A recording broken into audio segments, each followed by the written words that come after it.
mapolitician aya atanga manje iko zvinozvi kuSouth Africa vakutofamba vachitsigira vanhu huni ameno type yemacampaign avari kuita nekuti vatosangana kana vatarisana nemazuva ekuti vanopinda pa29 May.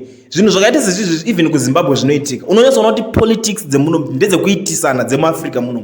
But inini chinhu chazongonita ndirambe ndakatarisa this pic chairo ndirambe ndibva ndauya naro panapa timboonesana ndiri kuti kana mukadzi uyu ane common sense kana ane dzinodhonza kunge dzangu inini ndaitanga ndamubvunza kuti iwe uri kuda kukampenera ruling party ANC yagara irimo iri kutonga kudhara nditi why uri kuzoya chinditsigira huni why ndichifanira kuramba ndichikuvhoterai because haisi problem yekuti huni dziri kurema panapa ende huni idzi hausi kuzoya every day uchinditsigira but problem ndeyekuti hamusi kugadzira hamusi kuisa magetsi kumarural areas ikoko ndo mashoko andatanga kunopindura iye auya achitsigira vanhu ANC. But ameno politics dzemuZimbabwe dzemuAfrica munomu dzangofanana nemuZimbabwe. Unoona kutofunga kuti zvimwe zvinhu zviri kuitika kuZimbabwe zvokuti vanova vachikutengerai machicken slice kana vapedza vobva vadzokera zvavo vozodzoka after 5 years same katongori kanhu kakatopinda muropa so vanotanga vakuigirai vachikuitira zvinhu zvisina basa zvine basa zvacho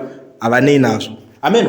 Muri kuona senyaya asi inini ndakada kuzvitarisa ndinoona kuti politics dzitoneka muka kudherera vanhu ivava mukasata vabata musheka. Amen.